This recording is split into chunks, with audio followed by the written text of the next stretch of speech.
Hey, what's up, everyone? Thank you so much for all your support, your tweets, your phone calls to the police department. Really quickly, what happened. So the police here are saying that no arrests have happened at the DNC. And it's because they use this tactic of basically unlawful, unconstitutional mass detainment where they can just sweep people up, detain them for hours. They do this for sometimes days, and then release people with no charges, essentially, other than a citation.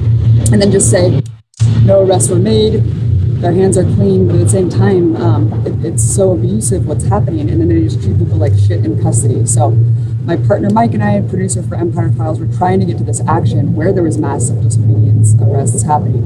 It was at a public park away from the convention center. We got dropped off in a parking lot, tried to get to this action. The roads were blocked, the train stations were closed. Police were making it as difficult as possible to even get to this action or cover it. It was very confusing of how to get around. So we realized that we were fenced in this parking lot. One cop said, hey, we were asking him, how do we get out of here? And he said, go to this exit.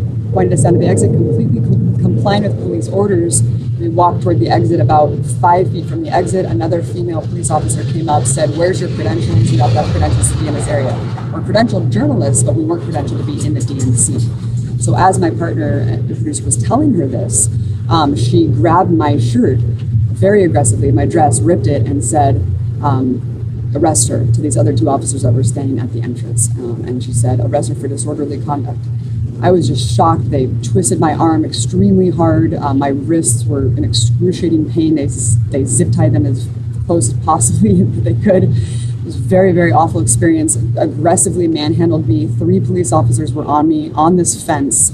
I didn't even see any arrests happening. It was just so shocking. It was so random.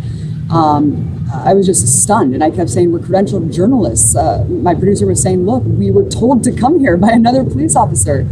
And so they carried me to this paddy wagon, totally separate from my producer. I had no idea what was going on. I just thought that I was spending the night in jail, and I was just trying to accept my fate and how unreal what was happening was, and how just they didn't give a shit that I was a journalist. They didn't care that I wasn't doing anything wrong. She just wanted to flex her power, and it was so intense. And so I was outside of this paddy wagon, and I was just aggressively manhandled, exposed, then thrown in, in an empty paddy wagon that was freezing cold for at least 2 hours. But to me, it seemed like an eternity because I had zero concept of time.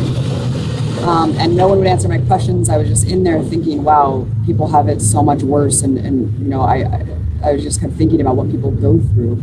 And luckily, once they brought me to what I thought they were bringing me to a jail, instead it was an elementary school that they were using to process these mass detentions and mass arrests.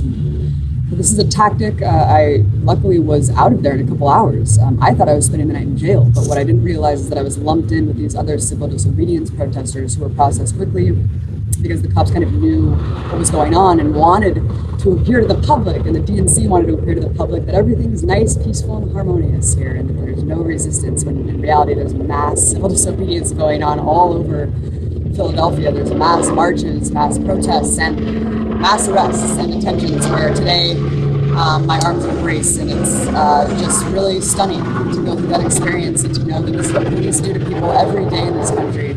Thank you so much for all your support, the outpouring of love and support and everything else, and thank you so much. And if anything, this just amped me up and inspired me even more to keep fighting. Thanks so much, you guys.